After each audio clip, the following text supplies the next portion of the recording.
Arthur's new rhythm.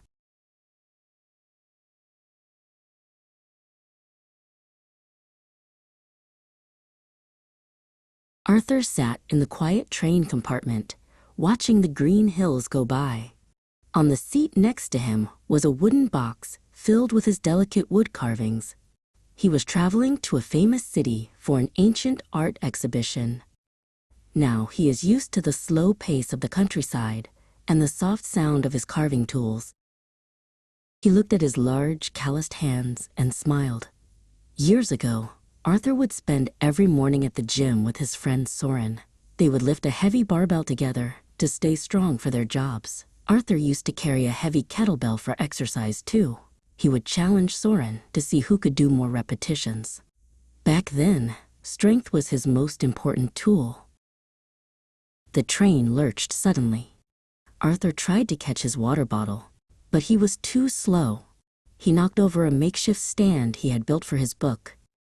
"Oh, Arthur, you butterfingers," he whispered to himself.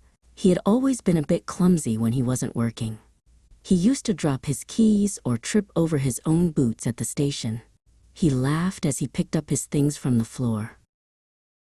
A moment later, the door slid open. Hugo, the ticket inspector, stepped inside. "Tickets, please," he said cheerfully. Arthur reached into his vest pocket. He used to find this difficult because his firefighting gloves were so thick, but now his fingers were nimble from wood carving. He handed the ticket to Hugo, who gave it a quick punch and a polite nod. As Hugo left, Arthur's mind drifted back to the fire station. He remembered how he would jump into the truck the moment the alarm rang. He used to carry a heavy fire extinguisher into burning buildings.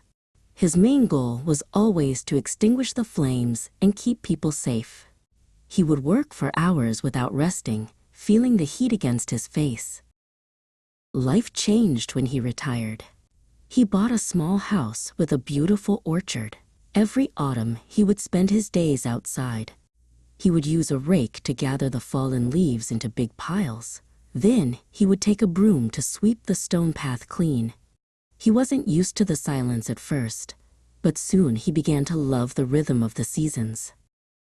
It was in that orchard where he discovered wood carving. He would take a piece of fallen branch and flip it over in his hands. Looking for a shape, he would spend hours at his workbench.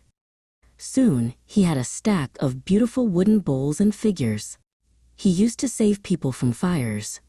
Now, he saved the beauty hidden inside the wood. The train began to slow down as it approached the city. Arthur looked at the tall buildings. He was used to the smell of fresh apples and pine trees, so the city air felt different. However, he wasn't nervous. He knew his carvings were ready for the world to see. He used to face dangerous fires, so a gallery full of people felt like a peaceful adventure. A digital screen on the wall showed the countdown to the next station, 5 minutes. Hugo walked past the compartment again, announcing the arrival. "We are almost there, sir," Hugo said with a smile. Arthur stood up and carefully closed his wooden box. He was no longer the clumsy man who dropped his water bottle. He was an artist ready for his debut. Arthur stepped onto the platform and walked toward the grand hall. The ancient art exhibition was magnificent. He saw his name on a small card next to his carvings. People gathered around to look at the smooth curves of his work. Arthur smiled, knowing that every barbell he lifted and every fire he fought had led him to this perfect, quiet moment.